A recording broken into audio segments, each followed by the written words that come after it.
Sir मैं come in? Yes please come. Sir नमस्कार। बैठिए बैठिए।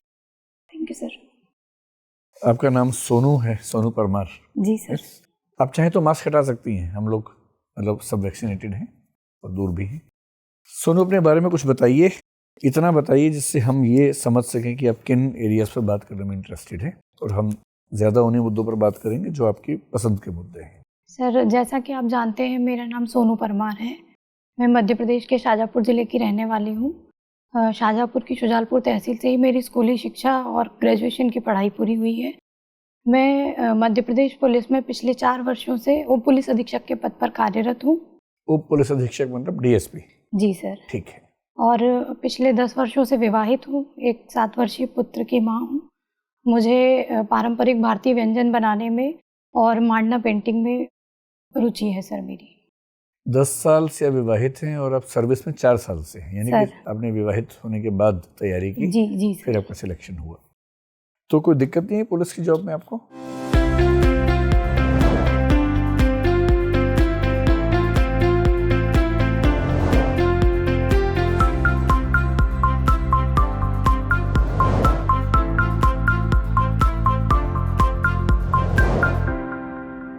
सर मुझे ऐसी कोई परेशानी नहीं हुई।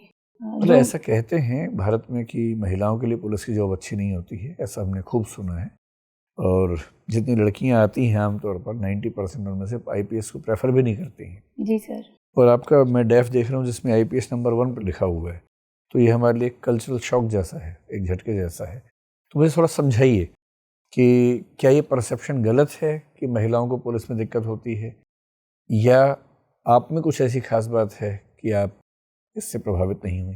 सर मुझे ऐसा लगता है कि पुलिस की जो जॉब है उसके लिए जो जॉब करना चाहती है जो महिलाएं, उनके साथ साथ उनके परिवार की भी भूमिका रहती है।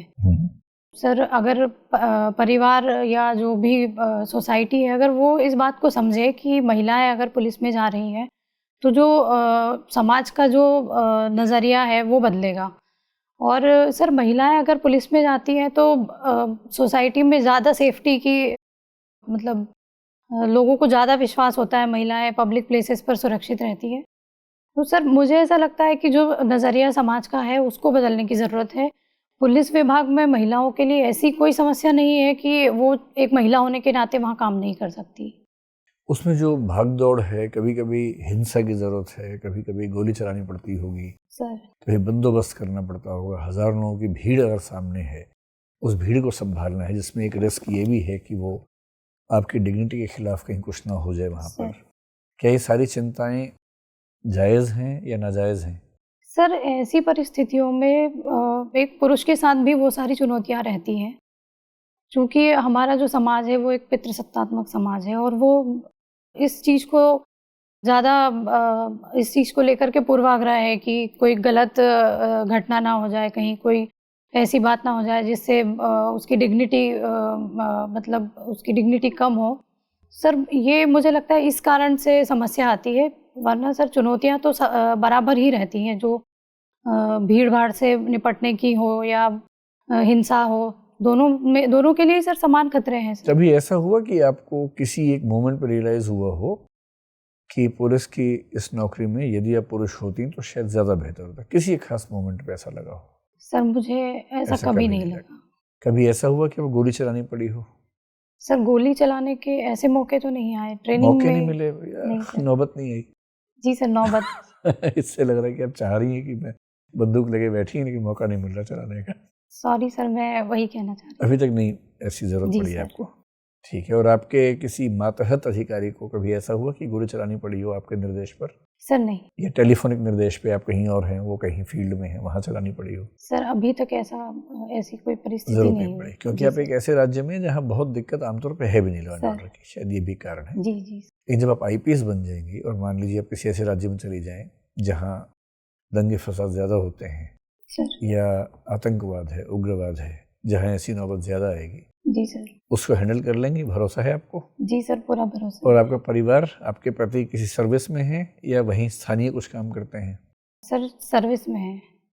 किस सर्विस में? सर मध्य प्रदेश में ही स्टेट गवर्नमेंट के सर्विस में है? नहीं सर, ग्राम पंचायत से सचिव जो होते हैं, सेक्रेटरी। अच्छा, ठीक है जी सर। और मान लीजिए कार्डर आपका कुछ और मिल गया आईपीएस बनने के बाद, फिर कैसे मैनेज करेंगे आप?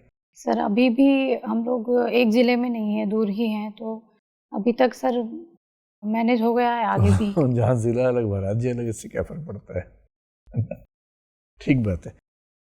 ये बताएं कि पुलिस में, देखिए पुलिस की वजह से समाज में क्या दिक्कतें हैं वो तो हर जगह सुनने को मिलता है कि पुलिस ऐसी है, पुलिस वैसी है, करप्ट है, हिंसक है, आदि आदि आदि। लेकिन मैंने एक रिसर्च पढ़ी जिसमें बताया गया था कि पुलिस के लगभग 50 से 60% लोग मनोरोग की स्थिति में हैं, मानसिक रोग की स्थिति में हैं। जी सर। क्या कभी इस चीज़ को रियलाइज आपने किया, और यदि किया तो आपने अपने अधीनस्थ पुलिस कर्मचारियों के लिए क्या उपाय किए, और ऐसा क्यों है कि वो मनोरोगी की हालत में रहते हैं? सर पुलिस बल की कमी है सर, मध्य प्रदेश में ही लगभग 15% पद खाली हैं। सर काम का बहुत ज़्यादा बोझ होता है, उसके कारण उनके शारीरिक और मानसिक स्वास्थ्य पर प्रभाव पड़ता है, और इसी कारण सर जो आप कह रहे हैं डिप्रेशन और इस तरह के जो मनोरोग हैं, ये सर पुलिस में बढ़ रहे हैं। कई बार आत्महत्या तक की घटनाएं हम लोग देखते हैं। और सर इसमें सर मेरा ये प्रयास रहता है कि जो मेरे सबऑर्डिनेट्स हैं, मेरी जो टीम है सर, मैं उनके साथ एक ऐसा वातावरण बनाकर रखती हूँ कि वो अपनी समस्याएं भी मुझसे बता सके, ताकि जो एक टीम वर्क हो सकता है और जिसकी जो समस्या है उसका हल हो सके, वो ज़्यादा अच्छे से काम कर सके जब उसकी समस्या समाधान हो जाए। तो इसका प्रयास रहता है। आपके अंडर हैं अभी? सर मैं मध्य प्रदेश में सर उज्जैन में महिला सुरक्षा शाखा प्रभारी हूँ। अच्छा। और वहाँ महिला थाना मेरे अंडर में है सर। ठीक है, महिला थाना ही आपके अंडर है, फिर तो चीज़ें काफ़ी अलग होंगी। आईपीसी के कौन से सेक्शंस हैं जो सबसे ज़्यादा काम आते हैं आपके? सर अभी वर्तमान में सर 376 और 354 498 376 और कौन सा बोला आपने? 354 और 498 और जी सर। और सर पॉक्सो के जो मामले रहते हैं जिले भर के, वो भी सब हमारी शाखा से जी सर मॉनिटरिंग होती है। 376 को लेकर जो एक बात चलती है बार बार, मैरिटल रेप वाली, सर उस पर क्या स्टैंड है आपका? क्या भारतीय समाज को अब ये मान लेना चाहिए कि पति भी पत्नी का बलात्कार कर सकता है, और क्या इसके लिए हमें वो जो एक्सेप्शन है सेक्शन 376 में या 375 में उसको हटा देना चाहिए? सर ये सही है कि कई बार ऐसी घटनाएं होती हैं कि पति के द्वारा पत्नी का बलात्कार किया जाता है, लेकिन सर जो सेक्शन 376 में जो पैरा है, अगर उसे हटाया जाएगा तो सर उसमें बहुत सारी चुनौतियां हैं। सबसे पहला तो सर उसका जो बर्डन ऑफ प्रूफ रहता है कि हम कैसे सिद्ध करेंगे उस बात को, और उसका दुरुपयोग ज़्यादा होगा, ये इसकी ज़्यादा संभावना है। तो सर उसके बहुत इंटरेस्टिंग बात है कि दुनिया के सिर्फ 35 देश ऐसे हैं जहाँ पर अभी भी ये व्यवस्था है सर। बाकी लगभग सभी देशों ने मैरिटल रेप को क्राइम मान लिया है, और अधिकांश देशों ने उस एक्सेप्शन को हटा दिया है। जी सर। यूरोप के अधिकांश देश हैं, उन सब में काम चल ही रहा है। तो हमारे यहाँ ही इतना तनाव क्यों है इस बात को लेकर? और जब वर्मा कमेटी जो बनी थी निर्भया केस के समय, तो वर्मा कमेटी के रिकमेंडेशंस में ये रिकमेंडेशन भी थी कि इस एक्सेप्शन को भी हटा लिया जाए। उस एक्सेप्शन को हटाने का फैसला सरकार ने उस समय नहीं किया, बाकी सब उसकी रिकमेंडेशंस को मान लिया गया था। अब दिल्ली हाई कोर्ट में एक सुनवाई चल रही है इस मामले में, लगभग फैसला हो भी गया है, रिजर्व है भी, कभी भी आने वाला है। इस बात का भी अंदेशा है कि वो शायद ये व्यवस्था दे दे कि इस एक्सेप्शन को खारिज कर दिया जाए। जी। क्या इससे बहुत चुनौतियां आने वाली हैं, और क्या वो चुनौतियां महिलाओं की सुरक्षा के लाभ की तुलना में ज़्यादा भारी पड़ने वाली हैं? सर महिलाओं की सुरक्षा के लाभ की तुलना में वो चुनौतियां भारी तो नहीं पड़ेंगी, लेकिन सर उनके लिए भी एक SOP होना चाहिए कि जिससे जो चुनौतियां आए उसमें दुरुपयोग नहीं हो, क्योंकि जो भी एक्यूज्ड होगा, जिस पे भी आरोप लगाए जाएंगे, अगर वो निर्दोष है तो उसके लिए भी उसकी भी जिम्मेदारी भी हमारी है कि हम उसको बचाएं। तो सर मतलब जो क्रिमिनल जस्टिस सिस्टम है सर, उसमें दोनों के ही बराबरी की वो के अधिकार हैं, और अगर ऐसी SOP या ऐसी व्यवस्था की जाए जिसमें उसके दुरुपयोग की संभावना कम से कम हो। अगर आपको ही SOP बनाना हो? जी सर। अगर सुप्रीम कोर्ट एक सदस्यीय समिति नियुक्त करे आपके माध्यम से कि आपको ही रिकमेंडेशन देनी है क्या सुझाव देंगे जिससे जो सचमुच पीड़ित महिलाएं हैं उनकी समस्या का समाधान भी हो जाए और हम एक नई समस्या खड़ी भी न कर दें? सर, इसमें मेरा ये सुझाव रहेगा कि पहली तो सर जागरूकता रहे महिलाओं में कि भाई ऐसा अगर होता है तो वो अपनी कंप्लेंट दर्ज करवा सकती हैं। सर, दूसरा ये रहेगा कि जो मैरिटल रेप की बात है तो उसमें सर इमीडिएट जो मेडिकल जो चेकअप होता है, जो उसमें सर इन बातों का पूरा ध्यान रखा जाए कि केवल एक सेक्सुअल इंटरकोर्स की बजाय उसमें अगर रेप हुआ है तो उसके जो और भी जो सिम्पटम्स जो उसके इंजरीज हैं उन सारी चीज़ों को मतलब महत्व दिया जाए। तो मैं इसके लिए कहूँगी कि इस पे बहुत ज़्यादा ध्यान देने की ज़रूरत रहेगी। ठीक है। सोनू सर। आप मध्य प्रदेश से हैं। जी सर। हाल ही में मध्य प्रदेश सरकार ने एक निर्णय लिया है कि इंदौर और भोपाल में कमिश्नरेट व्यवस्था लागू की जाएगी। जी सर। क्या है ये कमिश्नरेट व्यवस्था? सर, कमिश्नरेट व्यवस्था जो अन्य ज़िलों में जो व्यवस्था है उससे इस आधार पे अलग है कि कमिश्नरेट व्यवस्था में जो मजिस्ट्रियल पावर है, एग्जीक्यूटिव मजिस्ट्रेट की पावर्स हैं वो पुलिस के पास चली जाएंगी। जैसे सर जो पब्लिक न्यूसेंस होता है उसमें 144 अगर लगाना हो या जो प्रिवेंटिव एक्शंस होती हैं जिसमें प्रतिबंधात्मक कार्यवाही की जाती है, निवारक कार्यवाहियाँ की जाती हैं, तो सर उनके लिए पुलिस अधिकारी को ऑथराइज्ड कर दिया जाता है। अच्छा, 144 और कर्फ्यू में क्या अंतर है? सर 144 में सर 2 से अधिक लोग इकट्ठा नहीं हो सकते और कर्फ्यू में सर पूरी तरह से प्रतिबंधित रहता है। अच्छा, देखिए संयुक्त राष्ट्र ने एक सिफारिश दी है। वो कहा है कि 1 लाख पॉपुलेशन में कम से कम 222 पुलिस वाले होने चाहिए। जी सर। भारत में ये आंकड़ा कितना है? सर भारत में 137 है वर्तमान में और स्वीकृत सर 188 है। तो क्या कारण है कि हम पूरी भर्ती नहीं कर पा रहे? सर जो भर्ती की जो प्रक्रिया है उसमें सर कई बार परीक्षाएं आयोजित होती हैं फिर निरस्त हो जाती हैं, उस पर सुप्रीम कोर्ट हाई कोर्ट में केसेस चलते रहते हैं। फिर सर जब भर्ती हो जाती है तो ट्रेनिंग के पार्ट में भी लंबी ट्रेनिंग होती है, 1 साल की लगभग ट्रेनिंग होती है। सर इन कारणों से सर भर्ती में समस्याएं हैं सर। मान लेते हैं एक अपराधी है मध्य प्रदेश का, वो देश छोड़ के भाग जाता है और आपको पता लगा वो पुर्तगाल में है। जी सर। तो ऐसी स्थिति में उसे पकड़ने के लिए किस अंतर्राष्ट्रीय संगठन का आप इस्तेमाल या उसकी सहायता लेंगे? सर मेरे सर से सर ये जो मेरे पुलिस अधीक्षक हैं उनके द्वारा डीजीपी महोदय को जाएगा और वहाँ से सर इंटरपोल जो है इंटरनेशनल लेवल पर सर उनकी मदद से उनको पकड़ा। इंटरपोल क्या है? सर ये वैश्विक स्तर की संस्था है जिसमें कई देशों ने आपस में एक संगठन बनाया है कि जो सीमा पार जो आरोपी भाग जाते हैं, अपराधी भाग जाते हैं, उनको पकड़ने के लिए। Very good. इसमें बहुत तरह के नोटिस जारी होते हैं, red corner, blue corner, orange corner. Sir तो मुझे आप रेड और ऑरेंज के बीच अंतर बता सकते हैं? सर इस समय मुझे याद नहीं है।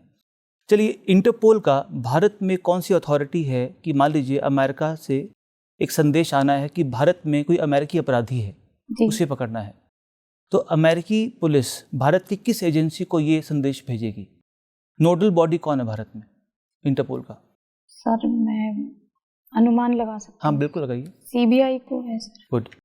देखिए मान लीजिए मैं मध्य प्रदेश गया, मुझे किसी ने, पुलिस वाले ने परेशान किया। जी। तो एक आरोप पुलिस के ऊपर ये है कि पुलिस के खिलाफ हम शिकायत दर्ज कहाँ कराएं? सर आप पुलिस अधीक्षक कार्यालय में अपनी शिकायत दर्ज करवा सकते हैं।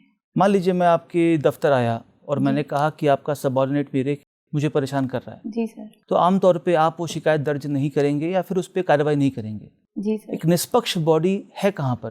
किसी भी पुलिस वाले के खिलाफ अगर मुझे कोई शिकायत दर्ज करनी है तो मुझे ऐसा लगता है कि कोई निष्पक्ष संस्था का अभाव है।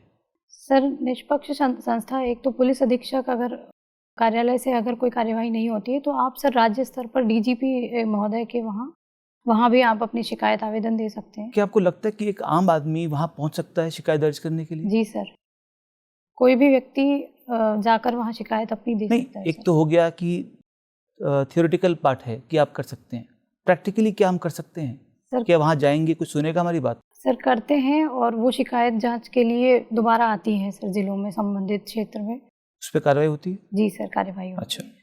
अगर आपसे पूछूं मैं कि आर्थिक प्रगति और पर्यावरणीय स्थिरता, जी सर। इनमें से आपको किसी एक को चुनना है तो आप किसे चुनेंगे? सर, पर्यावरणीय स्थिरता को पहले चुनेंगे। Very good. देखिए, मध्य प्रदेश में एक परियोजना चल रही है, बेतवा केन को जोड़ने की परियोजना। 2 नदियां हैं सर। और खबर यह है कि उसके जुड़ने से जो पन्ना बाघ अभयारण्य है उसका 80% डूब जाएगा। जी सर। तो क्या आपको नहीं लगता कि सरकार यहाँ विफल है? उन्होंने आर्थिक प्रगति के दृष्टिकोण से पूरे पर्यावरण को नष्ट करने का निर्णय ले लिया है। सर, पर्यावरण के ऊपर खतरा तो है, किंतु सर बुंदेलखंड क्षेत्र जो है उसमें लेकिन आपने अभी क्या आपने कहा कि आप पर्यावरण की बात करेंगे सर। तो पर्यावरण का अनदेखा हो रहा है यहाँ। तो आपका स्टैंड क्या होगा यहाँ पर? सर, मैं दोनों में संतुलन बनाने की कोशिश करूंगी। ये तो आपके उत्तर के विरोध जा रहा है। आपने कहा कि आप पहले प्राथमिकता देंगे पर्यावरण को, और आप अभी कह रहे हैं कि आप बैलेंस बनाएंगे। ऐसा कैसे? सॉरी सर, जो मैंने पहले कहा उसको मैं सुधारना चाहूँगी। दोनों में बैलेंस बनाने की कोशिश करेंगे। बट बैलेंस कैसे बनेगा? बैलेंस कहना तो आसान है, बैलेंस बनता नहीं है एक्चुअली, क्योंकि परियोजना बनेगी, बाघ के स्थान डिस्ट्रॉय होंगे, हमारे पर्यावरण को नुकसान पहुंचेगा, तो बैलेंस कैसे बनेगा? सर, जो बाघ वहाँ अगर हैं उनको अन्य क्षेत्रों में भी स्थानांतरित किया जा सकता है। अच्छा, अगर अधिक संख्या में है, जो जितना डूब में नहीं आ रहा है उस क्षेत्र के अलावा। चलिए, देखिए, एक प्रश्न मेरा ये है कि कल की बात है, स्वीडन का एक शहर है माल्मो, सुना आपने? उसमें कल दंगे हो गए, ईस्टर के एक जुलूस को लेकर पत्थरबाजी हुई, सुना आपने? जी सर। तो क्वेश्चन ये है मेरा कि ऐसा क्यों है कि जहांगीरपुरी दिल्ली से लेकर स्वीडन के माल्मो तक जुलूस निकलते हैं, दंगे होते, क्या कारण है इस चीज़ का? वहाँ तो कोई बीजेपी नहीं है, वहाँ तो कोई ऐसी हिंदू की पार्टी नहीं है। सर, मुझे ऐसा लगता है कि ऐसे मामलों में सर ये रहता है, एक जाति या एक समुदाय की जो कट्टरता होती है वो दूसरी जाति या समुदाय में कट्टरता को बढ़ावा देती है। जब एक समुदाय के लोग इस तरह का प्रोसेशन निकालते हैं तो दूसरे समुदाय के लोगों को असुरक्षा की भावना उनके अंदर आती है और वो उसमें हिंसा के द्वारा उसको बैलेंस करने की कोशिश करते हैं। सर, तो यहाँ पर वो जाति कौन है जिसकी आप बात कर रहे हैं जो कट्टर है? सर, किसी भी जाति में हो सकता है सर। किसी में हो सकता है सर। तो क्या आपको नहीं लगता कि ये बेरोजगारी एक कारण है इसका, खासकर भारत में जो कट्टरवाद को बढ़ावा दे रही है? सर, बेरोजगारी एक कारण हो सकता है, लेकिन और भी कारण है सर उसके। और क्या हो सकते हैं? सर, एक तो वो संख्या में कम है कुछ वर्ग जो हैं, तो उन्हें हमेशा असुरक्षा की भावना घेरे रहती है, तो कहीं ना कहीं वो उस अपनी धार्मिक जो आइडेंटिटी है उसके माध्यम से अपने महत्व को स्थापित करने की कोशिश करते हैं। मेरा आखिरी प्रश्न आपसे ये है कि आप क्या उपाय लेके, जिसकी आपने बात की असुरक्षा की भावना की, तो किसी समुदाय में जो असुरक्षा है उसके लिए आप अपने स्तर पे क्या उपाय करेंगे? सर, उनके लिए ये प्रयास किए जा सकते हैं कि उनकी आर्थिक उन्नति हो, उनको राजनीतिक क्षेत्र में प्रतिनिधित्व मिले। एक मिनट, क्या आपके हाथ में ये है? सर, मेरे हाथ में नहीं है। मैंने क्या पूछा? मैंने पूछा कि आप क्या करेंगे, आपका स्टेप क्या होगा? Sir, as of course police, हाँ। सर, मेरा स्टैंड ये रहेगा कि जब भी मुझसे संबंधित किसी मामले में किसी भी वर्ग समुदाय के लोग आएंगे तो मैं निष्पक्ष रूप से कार्यवाही करूंगी और उसमें जितनी मदद हो सकती है उनकी वो पूरी मदद। और नहीं आएंगे तो नहीं करेंगे आप कुछ भी? सर, प्रोएक्टिव पुलिसिंग क्या होती है? प्रोएक्टिव पुलिसिंग ये होती है कि हम आगे रह करके किसी भी मामले में संज्ञान लें। चलिए, थैंक यू। सोनू, इसी बात को आगे बढ़ाते हुए, अगर कोई महिला है जिसके साथ डोमेस्टिक वायलेंस हुआ है और वो कंप्लेन नहीं करना चाहती, तो ऐसी स्थिति में आपके पास क्या क्या ऑप्शंस हैं? मैम, अगर वो कंप्लेन नहीं करना चाहती तो उसको हम परिवार परामर्श में उसकी काउंसलिंग करवाते हैं, उसके फैमिली की भी काउंसलिंग करवाते हैं, हस्बैंड की, और अगर अदर मेंबर्स उसमें इन्वॉल्व हैं तो उनकी काउंसलिंग होती है। 2-3 सेशन उनके करवाते हैं, मैं खुद भी बात करती हूँ। वो ये स्टेप। लेकिन वो बात ही नहीं करना चाहते क्योंकि वो उसको ऐसा लगता है कि अगर वो कहीं पे बताएगी या किसी भी तरीके से पुलिस इन्वॉल्व होगी तो हिंसा और बढ़ सकती है। मैं उससे बात करूँगी, पहले तो उसको इस चीज़ के लिए कन्विंस करूँगी कि जो उसके साथ हो रहा है वो गलत हो रहा है, और अगर वो उस चीज़ को बर्दाश्त करती रहेगी तो संभव है कि वो और बड़ी हिंसा में तब्दील हो जाए। इस बात के लिए कन्विंस करूँगी कि पहले तो वो काउंसलिंग के लिए माने, अगर फिर भी फैमिली में ये चीज़ें चलती रहती है तो वो उनके खिलाफ अपराध दर्ज करवाएं। आप पेंटिंग करती है, मंडला पेंटिंग? जी मैम। क्या सिग्निफिकेंस है इस हॉबी का? मैम, इसका ये सिग्निफिकेंस है कि ये हमारे क्षेत्र में ट्रेडिशनली करते आए हैं पहले से, तो मुझे अच्छा लगता है त्योहार पर, और अपनी कल्चर से जुड़ने का एक मौका मिलता है। तो पेन से करती हैं या ट्रेडिशनल तरीके से आप बनाती हैं? मैम, दोनों तरह से ही करती हूँ। मैंने इसको कैनवास पर भी बनाया है और नीचे ज़मीन पर इसको त्योहारों पर गोबर लीप करके, या जो लाल गेरू होती है उसको लीप के सफ़ेद खड़िया के लिक्विड से इसको बनाते हैं। बिल्कुल सही बात है। ज़ूलॉजी और बॉटनी भी आपने पढ़ा हुआ है अपने कॉलेज के समय में। दोनों में बताएं कि ज़ूलॉजी में हाइब्रिड से हम क्या समझते हैं और बॉटनी में हाइब्रिड से हम क्या समझते हैं? ज़ूलॉजी में हाइब्रिड से, मैम ज़ूलॉजी में हाइब्रिड किस लेवल पर, मतलब हाइब्रिड स्पीशीज़ जो बन जाती हैं जी, जिसमें जो दो प्रजाति ऐसी प्रजातियों में या जातियों में क्रॉस करवाते हैं जिसमें प्रजनन संभव हो, अगर उनसे संतान उत्पन्न होती है तो वो हाइब्रिड। एग्जाम्पल दें? जैसे मैम, जो गधा और घोड़ा, उसके क्रॉस से जो खच्चर बनते हैं। ठीक बात। उसी तरह बॉटनी में बताएं? बॉटनी में किसी भी प्लांट में जो जिसमें संभव है कि जिससे फल बने बाद में, उसमें जो हाइब्रिड से जो क्रॉस करवाने से जो भी फ्रूट हमें मिलता है वो उसका हाइब्रिड प्रोडक्ट रहेगा। कोई एग्जाम्पल बता सकते हैं आप? मैम, मुझे नाम याद नहीं आ रहा। एक टमाटर और आलू बुखारा के क्रॉस से एक प्रजाति मैंने पढ़ी थी पहले। हाँ, ठीक है, कोई बात नहीं। ये बताएं कि इंटरनल सिक्योरिटी को लेकर भारत देश में क्या क्या चुनौतियां हैं? इंटरनल सिक्योरिटी के लेवल पर मैडम, एक नक्सलवाद, आतंकवाद, दूसरा जो कम्युनल जो रियॉट्स या जो कम्युनल डिसहार्मनी। जी मैम, डिसहार्मनी। और अभी इतना ही। इंटरनल सिक्योरिटी में तो बहुत सारे चैलेंजेस फेस करता है भारत। Sorry ma'am. अच्छा, ये बताएं कि इंटरनल सिक्योरिटी को देखने के लिए कौन कौन सी ऑर्गेनाइजेशंस हैं? इंटरनल सिक्योरिटी के लिए सेंट्रल लेवल पर NIA, CBI, रॉ, और स्टेट लेवल पर जो राज्य पुलिस संगठन है उसके अलावा ATS, साइबर सेल।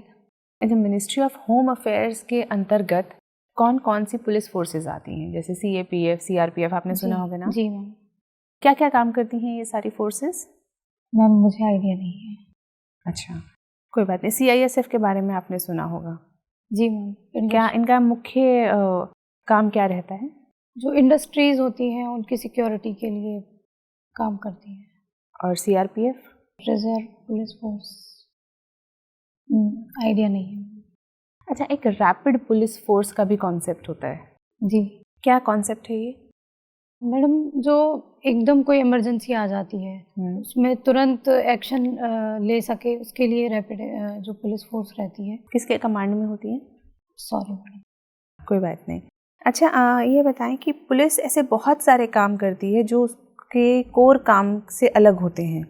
जी। जैसे कौन कौन से ऐसे काम हैं?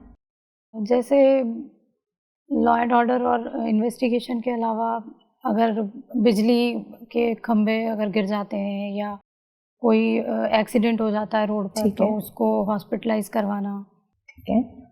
और कई बार जैसे मैडम कोरोना के समय भी, जैसे कोई मानसिक रूप से विक्षिप्त कोई व्यक्ति मिल जाता है या कोई महिला ऐसी जो भटक जाती है, तो इनको भी हम उनके गंतव्य तक पहुंचाने का काम करते हैं। बिल्कुल ठीक बात है। अच्छा, मेरा आपसे आखिरी सवाल है कि अगर आपके सबऑर्डिनेट्स, आपका IPS में चयन हो जाता है और आप ये महसूस करती हैं कि आपके सबऑर्डिनेट्स जाति के आधार पर बैठकर खाना खाते हैं, जी, तो इस स्थिति में आप क्या करेंगी? इस स्थिति में मैं, जो जिनके साथ इस तरह का भेदभाव किया जा रहा है। नहीं, भेदभाव नहीं है, सब अपनी मर्जी से अपनी अपनी जाति के साथ बैठ के खाना खाते हैं। मैं ऐसी कोशिश करूंगी कि सभी लोग एक जगह बैठ कर के खाना खाएं, जहां मैं भी उनके साथ बैठकर खाना खाऊं। धन्यवाद। Thank you. सोनू जी, आपने मंडला पेंटिंग की बात करी, मंडला पेंटिंग जो है वो एक सर्कल में बनाई जाती है। जी मैम। वो सर्कल किस चीज़ का प्रतीक होता है? मैम मांडना पेंटिंग का। मांडना? जी। अच्छा, तो वो मंडला से कैसे अलग है? मंडला पेंटिंग के बारे में जानकारी नहीं मध्य प्रदेश की ही पेंटिंग है ये, आपको नहीं पता? मैम मंडला पेंटिंग मध्य प्रदेश की, मैम महाराष्ट्र की है ये। वर्ली, महाराष्ट्र की तो वर्ली जी, है जो उससे जी मिलती मैम, जुलती जी। है ना? आपने नहीं सुना? अच्छा, मंडला एक जगह है मध्य प्रदेश में। जी सर, किस लिए मंडला प्रसिद्ध जिला है? है। किस लिए प्रसिद्ध है? याद नहीं कर आपको आइडिया नहीं है? अच्छा, ये पेंटिंग के क्षेत्र में मध्य प्रदेश की किसी महिला को अभी कुछ समय पहले पुरस्कार मिला है। जी। किस किस पेंटिंग के लिए मिला है? ये मांडना पेंटिंग में ही मिला है। मांडना? जी। अच्छा, ठीक है। भूरीबाई नाम है उनका। भूरीबाई नाम है। किस जनजाति से आती हैं वो? ये भील जनजाति। भील जनजाति से आती हैं, ठीक है। आपकी पोस्टिंग उज्जैन में है जी। अभी। उज्जैन का क्या महत्व है मध्य प्रदेश के लिए? तो 12 ज्योतिर्लिंगों में से एक महाकालेश्वर ज्योतिर्लिंग मध्य प्रदेश में है। दूसरा प्राचीन समय में जो विक्रमादित्य थे उनकी राजधानी रही उज्जैनी। उनके 9 रत्नों में से एक कालिदास उज्जैन में रहे। उसके बाद में कई राजाओं ने उज्जैन पर शासन किया। आधुनिक समय में सिंधियाओं की भी राजधानी उज्जैन रही। मध्य प्रदेश के टूरिज्म में क्या योगदान है उज्जैन का? किस संदर्भ में? टूरिज्म, बहुत सारे टूरिस्ट आते हैं ना, सबसे ज्यादा टूरिस्ट उज्जैन में ही आते हैं। महाकालेश्वर ज्योतिर्लिंग कितना रेवेन्यू आता है मध्य प्रदेश का उज्जैन के टूरिज्म से? ये जानकारी नहीं है। अच्छा, उज्जैन, ओंकारेश्वर और जितने ज्योतिर्लिंग, ये 3 ज्योतिर्लिंग है ना, ओंकारेश्वर के साथ में दूसरा ज्योतिर्लिंग कौन सा है? महाकालेश्वर उज्जैन में है, ओंकारेश्वर में है। हाँ, तो एक ट्रायंगल बनाने की बात हो रही है। जी। क्या है वो ट्रायंगल? सॉरी मैम, आपको आइडिया नहीं है? अच्छा, ठीक है, कोई बात नहीं। ये बताइए कि रीवा का जो व्हाइट टाइगर है जी, वो व्हाइट क्यों होता है? उसमें एक म्यूटेंट जीन रहता है जो रंग बनाने के लिए जो जीन जिम्मेदार होता है वो उसमें म्यूटेंट रहता है, मतलब अपने आप को प्रदर्शित नहीं कर पाता। तो इसी कारण से उसका रंग सफ़ेद होता है। आपने कुकिंग ट्रेडिशनल डिशेस को अपनी हॉबी में लिखा है। मध्य प्रदेश के पारंपरिक व्यंजन कौन कौन से हैं? एक तो मालवा में दाल बाफला फेमस है। उसके अलावा इंदौर का पोहा प्रसिद्ध है। भुट्टे का कीस वहाँ की स्पेशलिटी है, और मावा बाटी। जो आपने बताया ना दाल बाफला, वो दाल बाटी से कैसे अलग है? बाटी के लिए जो डो लगाते हैं उसको सीधा हम बेक करते हैं, या तो कंडे पर या ओवन में, और बाफला में उसको पहले बॉईल करते हैं, उसके बाद में उसको सेकते हैं। अच्छा, दोनों के डो में इंग्रेडिएंट्स में फ़र्क नहीं होता? इंग्रेडिएंट्स में भी फ़र्क होता है। क्या फ़र्क होता है? वो बाफला का डो लगता है, उसमें मक्के का आटा मिलाते हैं थोड़ा, और थोड़ी उसमें दही, खाने वाला सोडा, इसको मिलाते हैं। थोड़ा उससे सॉफ्ट भी बनता है, थोड़ा फूला हुआ बनता है। अच्छा, और मावा बाटी जो होती है वो गुलाब जामुन से कैसे अलग होती है? गुलाब जामुन को हम जो चाशनी होती है उसी में डुबो करके रखते हैं, और मावा बाटी को एक बार जब वो रस पी लेती है तो उसको चाशनी से बाहर निकाल देते हैं। अच्छा, वो थोड़ा सा कम मीठा लगता है उससे। थोड़ा सा कम मीठा लगता है।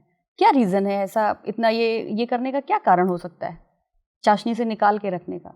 चाशनी से निकालने का रीज़न मतलब गुलाब जामुन, काला जाम और मावा बाटी जी, सब तत्व तो सबके समान हैं जी, है ना? तो क्यों, आपको क्या लगता है कि मतलब मावा बाटी का टेस्ट भी गुलाब जामुन जैसा ही होता है? जी। कोई विशेष कारण था, चीनी कम थी क्या जिस वजह से उसको निकाल के रखा गया, या वहाँ की ट्रेडिशंस में कुछ ऐसा है जिसकी वजह से ऐसा किया गया? आपको कोई आइडिया है? सॉरी, आपको कोई आइडिया नहीं। अच्छा, महाराष्ट्र का पोहा और मध्य प्रदेश का पोहा कैसे अलग है? महाराष्ट्र का जो पोहा बनता है उसमें शक्कर नहीं डालते। हाँ। और मध्य प्रदेश में जो पोहा बनाते हैं इंदौर या मालवा रीजन में, उसमें थोड़ी शक्कर डलती है। अच्छा, ठीक है। आपने जो साड़ी पहनी है जी, कौन सी साड़ी है ये माहेश्वरी सिल्क कॉटन साड़ी है। अच्छा, मध्य प्रदेश में और कौन कौन सी साड़ियाँ बनती हैं? मध्य प्रदेश में चंदेरी है, और बाग प्रिंट की साड़ियाँ जो कॉटन की साड़ियाँ हैं। एक उज्जैन में भैरवगढ़ प्रिंट चलती है। ये बाग प्रिंट क्या होता है? बाग प्रिंट छपाई होती है इसमें पर्टिकुलर, और 2-3 रंगों का, ये जैसे सफ़ेद बेस पर लाल और काले रंग से डिज़ाइन बनी रहती है। इसमें जो कलर्स यूज़ किए जाते हैं वो डिफरेंट होते हैं कुछ बाकी कलर से बाग प्रिंटिंग में? मैं श्योर नहीं हूँ, लेकिन उसमें ऑर्गेनिक कलर्स को प्रेफरेंस दी जाती है, या जो नेचुरल कलर्स होते हैं उनको। ठीक है। तानसेन का जन्म कहाँ पर हुआ था? ग्वालियर। ग्वालियर में जी। हुआ था। ग्वालियर में हुआ था जन्म स्थान उनका, तानसेन का जन्म स्थान मैम ग्वालियर। ग्वालियर है। जी ठीक है, आप श्योर हैं? जी मैम। अच्छा ठीक है। आपने, क्योंकि आप हिंदी साहित्य के विद्यार्थी हैं, आपने एक बात करी थी कि समाज पितृ सत्तात्मक है, ठीक है? जी तो हिंदी साहित्य, पूरे हिंदी साहित्य को पढ़ते हुए कोई 2-3 पंक्तियां आपके सामने आई हों या कोई वक्तव्य आपके सामने आए हों जहां पर आपको ये लगा हो कि पितृ सत्तात्मक समाज की बात की जा रही है, आप बता सकती हैं? एक कविता मुझे पढ़ती हूँ तो मुझे लगता है कि इसमें जैसे उसमें ये लाइन थी कि गिरकर कहीं के नहीं रह जाते नाखून, औरतें और बाल। ये पंक्तियाँ सुनकर सिहर जाती थी हम सब लड़कियाँ। मतलब इस तरह का कोई संस्कृत टीचर उच्चारण करते थे किसी श्लोक का, तो उसके संदर्भ में जो कविता लिखी है। किसने लिखी है, आप बता सकती हैं? आपको इसका आइडिया नहीं है? ज्ञान चतुर्वेदी जी का नाम सुना है आपने? सॉरी नहीं सुना। ठीक, धन्यवाद। सुनो जी सर। आप डीएसपी हैं ऑलरेडी और आईपीएस बनना चाह रही हैं। जी सर। और आपका व्यक्तित्व पारंपरिक पुलिस से जो भारत में छवि है उसके बिल्कुल ही विपरीत है। जी सर। इतनी मृदुभाषी पुलिस बहुत कम होती है। जी सर। तो आप कभी विरोध भी कर सकती हैं? आपके व्यक्तित्व से लगता नहीं है कि आप विरोध करती होंगी? कर सकती हैं? जब आवश्यकता पड़ती है तो सर करती हूँ। मान लीजिए आपके पास एक आदेश आता है जी कि कोई खनिज मिला है, माइन मिला है, मिनरल मिला है, और उसके लिए बहुत सारे आदिवासियों को विस्थापित करना है वहाँ से। जी। सरकार का आदेश है, सरकारी तंत्र का आप हिस्सा हैं, जी। पालन करना है। लेकिन आपका नैतिक द्वंद्व ये है कि आपको पता है कि ये विस्थापित होने के बाद कहीं के नहीं रहेंगे जी। क्योंकि उनकी पुनर्व्यवस्था हो नहीं पाई। जी। तो वैसी स्थिति में आपका निर्णय क्या होगा? और वहाँ पर 50 परिवार हैं, कुछ बच्चे भी हैं और कुछ मरने के कगार पर बुजुर्ग भी। सर मैं पहले तो अपने विभाग में कोशिश करूंगी कि ये बात ऊपर तक पहुंचा सकूं कि इस तरह की परिस्थितियां उनको हैं। पता है, उनको केवल ये कहना है कि हमें सारी स्थितियों का से अवगत है हम लोग, आपको बस उनको विस्थापित कर देना है, हटवाना है, हमें जंगल कल से कटवाना है। सर मैं जो आदेश मिलेगा उसका पालन करूंगी।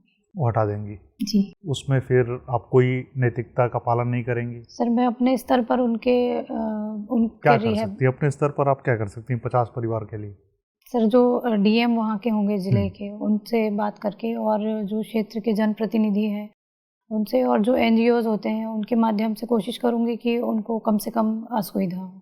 तो ऐसे कोई केसेस आए हैं अभी, मतलब आपके सामने नहीं लेकिन आपने पढ़ा हो कहीं, इनके बारे में सुना हो ऐसा? जी सर, मध्य प्रदेश में सर नर्मदा नदी पर बांध बनाए गए थे, जब कई गांव के लोगों को विस्थापित किया गया। तो उनका क्या हुआ फिर? सर उनको दूसरी जगह पर ज़मीनें दी गई और दी गई हैं, वो रह रहे हैं? सर पूरी तरह से उनका पुनर्स्थापन नहीं हो सका। कोई कानून है इसके लिए हमारे पास? सर 2013 का एक एक्ट है, वन अधिकार अधिनियम है। सर वन अधिकार अधिनियम भी है। तो उसमें क्या पुनर्वास की बात की गई है उसमें? जी सर। अच्छा ठीक है। आपके हिसाब से सफलता क्या होती है? सुनो, सबके लिए अलग अलग होती है, आपके लिए सफलता क्या है? सर सफलता संतुष्टि है। अगर आप संतुष्ट हैं तो आप सफल हैं, या सफल हैं तो संतुष्ट हैं? सर मुझे लगता है जो आपके पास है अगर आप उसमें संतुष्ट हैं तो आप सफल हैं। आप सफल हैं? जी। आप अपने आप को सफल मानती हैं? जी सर, मैं अपने आप को सफल मानती हूँ। अच्छा चलिए, आपने लिखा पारंपरिक भोजन बनाना आपका सर आपकी हॉबी है। भोजन की पारंपरिकता का निर्धारण कैसे होता है? सर कई पीढ़ियों से जिस विधि से जिन इंग्रेडिएंट्स के साथ जो बनाते हैं, तो विधियां और वो इंग्रेडिएंट्स जी अभी तक कायम हैं कई पीढ़ियों से? मान लीजिए 7-8 पीढ़ी पहले जो विधि थी, जो तरीके थे, जो साधन थे, वो आज हैं? सर कई सारी चीजें नई भी जुड़ी तो फिर हैं, उनको साधन पारंपरिक भी। भोजन अगर इस परिभाषा से जाएं तो पारंपरिक भोजन कहेंगे? सर उन्हें पारंपरिक भोजन तो नहीं कहेंगे, थोड़ा चेंज हो जाता है उसमें, लेकिन कई ऐसे व्यंजन होते हैं जो उस पारंपरिक विधि से ही बनाते हैं, तभी उसका जो ऑथेंटिक टेस्ट होता है वो बना रहता है। अच्छा, कृषि को लेकर 2 तरह के शब्द यूज किए जाते हैं। एक तो मतलब जो केमिकल फार्मिंग से बहुत सारे नुकसान जो हुए हैं, क्योंकि आपने लिखा है कि अपने घर में एग्रीकल्चर होता है। एक जैविक कृषि की बात करते हैं जी सर, जो केमिकल फार्मिंग से नुकसान की भरपाई करने के लिए जाना जाता है। और आजकल बात हो रही है जीरो बजट नेचुरल फार्मिंग की। जी सर। तो ये नेचुरल फार्मिंग और ऑर्गेनिक फार्मिंग, दोनों एक ही है अलग अलग शब्दों के साथ, या दोनों की संकल्पनाओं में अंतर है? सर ऑर्गेनिक फार्मिंग और नेचुरल फार्मिंग में ये अंतर है कि जो नेचुरल फार्मिंग है उसमें हम रासायनिक जो खाद है या कीटनाशक है इनका उपयोग करते हैं, लेकिन बहुत सीमित मात्रा में। किसमें? सर खाद का उपयोग करते हैं, लेकिन किसमें? सर नेचुरल फार्मिंग जी सर, या जैविक खादों का उपयोग उसमें करते हैं। नहीं, फिर ये कॉन्ट्राडिक्टरी है। नेचुरल फार्मिंग में हम लोग रासायनिक खादों का प्रयोग करते हैं सर, बहुत कम मात्रा में बहुत कम मात्रा में, क्योंकि एकदम से अगर बंद कर देंगे जैसे ऑर्गेनिक फार्मिंग में होता है तो उसमें उपज भी बहुत कम आती है और दूसरी समस्याएं भी उसमें बनी रहती हैं। अच्छा, और फिर और क्या अंतर है? सर नेचुरल फार्मिंग ज़्यादा सस्टेनेबल है। ऑर्गेनिक फार्मिंग में किसानों को उतना लाभ नहीं मिलता जितना अगर नेचुरल फार्मिंग समय के साथ साथ अगर उसके लिए अडॉप्ट हो जाते हैं तो नेचुरल फार्मिंग ज़्यादा सस्टेनेबल है। तो अगर नेचुरल फार्मिंग में केमिकल खाद का प्रयोग करते हैं, रासायनिक उर्वरक का थोड़ी मात्रा में ही जी, तो फिर उसको जीरो बजट से कैसे जोड़ा जा सकता है? Sorry sir. अच्छा, आजकल देखने में मिल रहा है कि दक्षिण की फिल्में उत्तर भारत में हिंदी भाषी बेल्ट में बहुत ज़्यादा सफल हो रही हैं। उतनी सफलता उत्तर भारत में हिंदी फिल्मों को नहीं मिल पा रही है जी। क्या कारण है ऐसा? दक्षिण भारत की फिल्मों की क्या विशेषताएं हैं? सर मैं दक्षिण भारतीय फिल्में कम देखती हूँ, लेकिन एक अंदाज़ा लगा सकती हूँ कि सर वहाँ की जो फिल्में रहती हैं उनमें व्यवस्था से लड़ने के लिए जो भी उसका नायक रहता है फिल्म का, वो ऐसे कार्य करता है एकदम जो व्यवहारिक तो नहीं होते, लेकिन क्योंकि वो देखने में हमें अच्छे लगते हैं, आंदोलित कर देते हैं लोगों जी को। सर, तो वो ये कारण मुझे लगता है कि यहाँ जो हिंदी फिल्में बनती हैं वो सर उनमें इस स्तर पर नहीं होता है कि वो अव्यवहारिक से दिखे। तो व्यवहारिक चीजें मतलब पसंद नहीं की जाती, जो अव्यवहारिक हो वही पसंद की जाती। सर जब मनोरंजन के लिए देखते हैं या सर ऐसा तो नहीं है कि अव्यवहारिक चीजें नहीं। अच्छा, ये बताइए कि फिल्मों का मनोरंजन के अलावा 6 प्रयोग और क्या है, मतलब उपयोगिता उनकी क्या है मनोरंजन के अलावा? सर समाज में बदलाव ला सकती हैं फिल्में। ठीक है। अगर किसी जो नए चलन होते हैं समाज के, उनको भी फिल्मों के माध्यम से एक मैसेज दिया जा सकता है। सर जो समाज में जो दूसरी समस्याएं रहती है जैसे कम्युनल हार्मनी वाला, ये तो हो गया ना, मैसेज में आ गया, जागरूकता वाला पक्ष आ गया जी। 2 पॉइंट ये हो गया। और सर एजुकेशन भी फिल्मों से मिलती है सर। ठीक है, और बस सर यही सोच पा रही हूँ। ठीक है सर। सोनू, ये पितृसत्ता की बात बार बार हुई, पैट्रियार्की, ये होती क्या है? अगर डिफाइन करना हो तो कैसे डिफाइन करेंगे?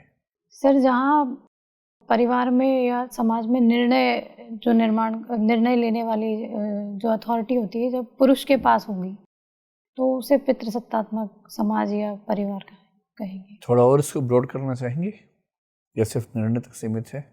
सर निर्णय के साथ साथ सर अन्य क्षेत्र भी जैसे आर्थिक हुआ या राजनीतिक है, इनमें भी सर उन्हीं का प्रभुत्व रहता है पुरुषों का, तो वैसे समाज को हम पितृसत्तात्मक समाज। आप कुकिंग करती हैं और पुलिस में हैं, मुझे कुकिंग और पुलिसिंग के बीच में 3 समानताएं बता सकती हैं?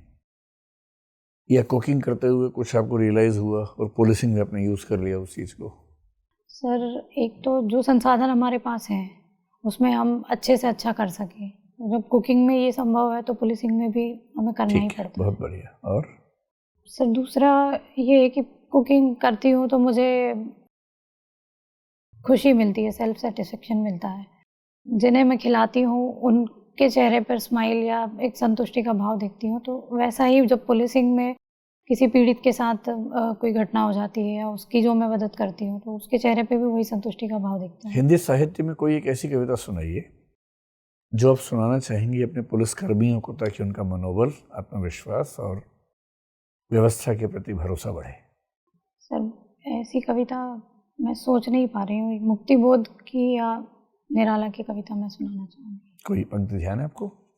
सर जो राम की शक्ति पूजा की है सर, स्थिर राघवेंद्र को हिला रहा फिर संचय। मतलब स्थिर राघवेंद्र इसमें पुलिस वाला हो गया प्रतीक के रूप में, उसको आप ये कहेंगे? हाँ सर, जो व्यक्ति अपनी ड्यूटीज़ के प्रति और जो कानूनी बाध्यताएं हैं उनसे अगर वो जुड़ा हुआ है, लीगल काम करना अगर वो चाहता है, तो उसके साथ कितनी भी समस्याएं हैं वो उसे मतलब उनसे प्रभावित नहीं होना है और अपने काम को अच्छे तरह से करना है, इसके लिए सर इसको यूज़ किया जाए। ठीक है सोनू, बहुत अच्छा लगा आपसे बात करके, अब आप जा सकती हैं। Thank you sir. सर नमस्कार। टीम दृष्टि पेश करती है आईएएस की तैयारी का अनूठा और स्थायी ऑनलाइन विकल्प, क्योंकि अब दिल्ली का क्लासरूम आ गया है आपके मोबाइल में। कोर्स में एडमिशन और लाइव क्लासेस के लिए डाउनलोड करें दृष्टि लर्निंग ऐप या हमें फ़ोन करें दिए गए फ़ोन नंबर्स पर। आइए बैठिए।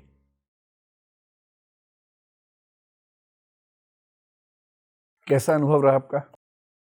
बहुत दर्दनाक? मैं थोड़ा डरती रहता हूँ। डरावना? मतलब डर आपके अंदर था या हमने कुछ ऐसा किया कि आपको डर लगा? सर आपने कुछ नहीं किया, लेकिन मैं नर्वस हो जाती हूँ, ऐसा मुझे लगता है।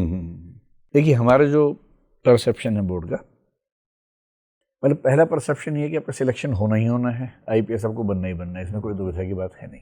Thank you sir. First preference IPS है और आईपीएस के लिए रैंक की उतनी दिक्कत होती नहीं है, तो नंबर थोड़े बहुत कम ज़्यादा मेंस में रहे होंगे तो भी आईपीएस मिल जाना चाहिए, इसमें दुविधा हमें तो नहीं लग रही। बाकी देखते हैं क्या होता है।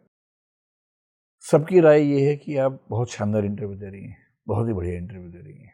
कुछ 2-4 छोटे मोटे सुझाव हैं, उस पर बात कर लेते हैं। आपकी एंट्री शानदार है, ड्रेसिंग शानदार है, उसमें कहीं कोई सुझाव नहीं है। शुरू में आपसे पूछा गया कि आप महिला हैं, पुलिस अधिकारी हैं, वो सब जो सवाल मैंने पूछे उन सब के जवाब पे ठीक हैं, कहीं कोई तनाव वाली बात नहीं है उसमें ज़रा सा भी। इसके बाद जब और सवाल आगे बढ़े, आईपीसी फिर मैरिटल रेप का सवाल था, वो भी आपने ठीक से हैंडल किया, नहीं कोई दिक्कत नहीं। उसमें मुझे चिंता ये थी कि आप प्रो विमेन होके कुछ अव्यावहारिक बात ना बोल दें जी, या प्रो पुलिसमैन होके कुछ उस तरफ की व्यवहारिक बात ना बोल दें। आप दोनों को बैलेंस किया, ठीक से बैलेंस किया। जो सिचुएशन वाले सवाल पूछे गए, विशेष रूप से सर ने पूछा कि एक समाज है आदिवासियों का, 50 परिवार है, विस्थापन करना होगा, क्योंकि आपकी पर्सनैलिटी ऐसी लगती है कि आप बहुत ही करुणा और दया वाली महिला हैं, तो ऐसी सिचुएशन कैसे हैंडल करेंगे। शुरू में आपने कहा भी कि मैं ऊपर तक बात पहुंचाऊंगी, जो कि आपका जुरिसडिक्शन नहीं है, आपको आदेश मिला तो काम करना है। और जब स्पष्ट किया गया कि आपको तो ये कहा गया कि हटाओ बस, तो आपने खटक से बोला तो मैं पालन करूंगी। लेकिन फिर बैलेंस कर दिया, मैं कलेक्टर से मिलके, विधायक सांसद से मिलके, और कोशिश करूंगी कि न्यूनतम परेशानी उनको हो। तो ठीक है, व्यवहारिक प्लस आपकी जो एक एम्पैथी वाली अप्रोच है, दोनों मैच हो रही है। एकदम ठीक जवाब दिया। पेंटिंग वाले प्रश्न अच्छे रहे, बस ये कि जो कौन सी पेंटिंग पे था कि सीधे वो जवाब नहीं था, वेजिटेबल कलर्स वाला, वो बाग प्रिंट, हाँ बाग वाले प्रिंट में कोशिश कीजिए कि जो पूछ रहे हैं ना उसमें जो सबसे महत्वपूर्ण बात है सबसे पहले आ जाए। जैसे बाग प्रिंट में सबसे महत्वपूर्ण बात शायद ये है कि उसमें जो कलर्स हैं वो नेचुरल हैं, तो वो पहले आ जाए, बाकी चीज़ें बाद में। जूलॉजी भी जितना मैं समझ पाया, सुन पाया, मुझे लगा कि आपकी अंडरस्टैंडिंग ठीक है। जब उसमें संकरण की बात चल रही थी, हाइब्रिड की बात चल रही थी, वहाँ भी लगा कि आपकी मतलब कितने साल आपको हो गए पढ़े हुए, 7-8 साल पहले की बात है ना, लेकिन मेमोरी ठीक है इसमें। संतुष्ट और सफल वाले में भी मुझे ऐसा लगा कि आपने, देखिए ऐसे प्रश्नों का जवाब कोई निश्चित नहीं होता, ये जवाब भी ठीक है, वो जवाब भी ठीक है। सवाल है कि आपने किस कन्विक्शन के साथ जवाब दिया। कन्विक्शन आपकी ठीक थी, जब क्रॉस क्वेश्चंस किए गए तो भी आपने हैंडल किया और वो प्रभावशाली था। मध्य प्रदेश की जानकारी मोटे तौर पर सही है, कहीं एक आध प्रश्न छूटा होगा तो वो रिवाइज कर लीजिएगा। अब जहाँ आप वीक हैं थोड़ी सी, अच्छा अच्छी बातों में एक बात और है कि एक जगह जहाँ फंस गई, आपने खुद ही कह दिया कि मैं अपने पहले के उत्तर को सुधारना चाहूँगी। ये बहुत अच्छी अप्रोच है। जहाँ लगे कि आप नहीं हैंडल कर पा रही हैं, गलती मान लीजिए, ठीक कर लीजिए भाई, पर ये आपने एक जगह किया। जो सजेशंस हैं जिन मुद्दों पर, एक तो शुरू में जब आपने कहा कि मैं उप पुलिस अधीक्षक हूँ, देखिए आप ना डीएसपी हैं, है ना, वही उप पुलिस अधीक्षक ही हैं। यूपीएससी के मेंबर्स में से 5 में से कम 2 या 3 लोग समझ नहीं पाएंगे आप क्या है। अगर आपने बोला उप पुलिस अधीक्षक, तो मैंने जानबूझ के बोला तो डीएसपी हैं आप, तो आपने कहा वहाँ डीएसपी बोलना है, ठीक है सर, ताकि उनको ये पता रहे कि आप क्या है, वरना वो सोचेंगे कुछ होगी और फिर वो कुछ पे सारा मामला चलता रहेगा सर। पूरी क्लैरिटी से बताना कि आप डीएसपी रैंक पे हैं, और ये बात मौका मिलते ही बता ही देनी है कि विवाह को 10 साल हो गए हैं, 7 साल का बच्चा भी है और मैं 4 साल से डीएसपी हूँ, ठीक है। ये अपने आप में एक मैसेज है कि विवाह के बाद, बच्चा होने के 3 साल बाद आप सिलेक्ट हो सकती हैं डीएसपी के पद पे, यानी कितनी पढ़ाई करनी पड़ेगी उस दौर में, फिर जॉब भी कर रही हैं और अब यहाँ पहुँची हैं, तो ये स्ट्रगल अपने आप में एक बहुत बड़ी स्टेटमेंट है आपके बारे में। जिसका फ़ायदा पूरा उठाना है, ठीक है। सुझाव ये है कि एक तो आपका जो कमिश्नरेट सिस्टम को लेके जानकारी थी, इंटरपोल को लेके जानकारी थी, वो थोड़ी सी कम थी। CAPF को लेके जानकारी थी ही नहीं। हाँ सर, मैं उस पर काम करूँगा, है ना, क्योंकि सेंट्रल, देखिए पुलिस राज्य सूची का विषय है। जी सर। तो सवाल है केंद्र सरकार भी पुलिस कहाँ से लेके आए। तो यूटीज की पुलिस तो ठीक है, वो तो राज्य सूची के तहत भी मिलती है क्योंकि वो तो कानून में लिखा हुआ है। पर सेंटर ने इंदिरा गांधी के ज़माने में कुछ प्रयोग करके CRPF वगैरह को डेवलप किया, और फिर CAPF पूरा CISF है, उसमें CRPF है, और बाकी पैरामिलिट्री फोर्सेस जो बॉर्डर के आसपास वाली हैं वो सब भी उसमें है। तो होम मिनिस्ट्री का स्ट्रक्चर एक बार देख लीजिए कैसे कैसे काम करती है और उनका स्टेट के साथ क्या लिंक है। CRPF किसी राज्य में कब भेजी जाएगी, उसमें राज्य के मुख्यमंत्री की सहमति की कितनी ज़रूरत है, कितनी केंद्र की ज़रूरत है, वो सब देख लीजिए ठीक से, है ना। तो कमिश्नरेट सिस्टम वो आपने वैसे बताया 144 वगैरह, उसमें 5-6 धाराएं CRPC की हैं, खटाक से बोल देनी है जब भी कोई पूछे। इस कमिश्नरेट सिस्टम का मतलब ये है कि एग्जीक्यूटिव मजिस्ट्रेट की पावर अब SDM के पास नहीं होगी बल्कि पुलिस अधिकारी के पास होगी, और वो पावर्स कुल मिला के 6 पावर्स हैं। CRPC सेक्शन ये और ये, ठीक है। 5 या 6 तो सेक्शन। हाँ सर, इतने ही खटाक से नाम बोल दीजिए, ठीक है। इंटरपोल देख लीजिए ठीक से, और CAPF मैंने बताई दी आपको। प्रोएक्टिव पुलिसिंग, इनको बताना पड़ा आपको प्रोएक्टिव पुलिसिंग क्या होती है, बताइए। आपकी तरफ से वो बात आनी चाहिए थी जब पुलिसिंग को लेके बात हो ना, सुझाव वगैरह आप क्या करती हैं, अच्छा ये शब्द अपनी ओर से बोलिए। जैसे उस दिन हमने बात की थी क्लास में, जो कम्युनिटी पुलिसिंग है, जी सर, वो आपने बताया था पदनाम क्या होता है, स्पेशल पुलिस ऑफिसर, यही होता है ना, SPO का जिक्र कीजिए, प्रोएक्टिव का जिक्र कीजिए, अपनी ओर से बात कीजिए, न कि मेंबर्स को कहना पड़े आप। तो पुलिस में आपने क्या अच्छा किया, 5 पॉइंट्स बना के रखिए, इन शब्दों का इस्तेमाल अपनी ओर से ही कर दीजिए पहले ही।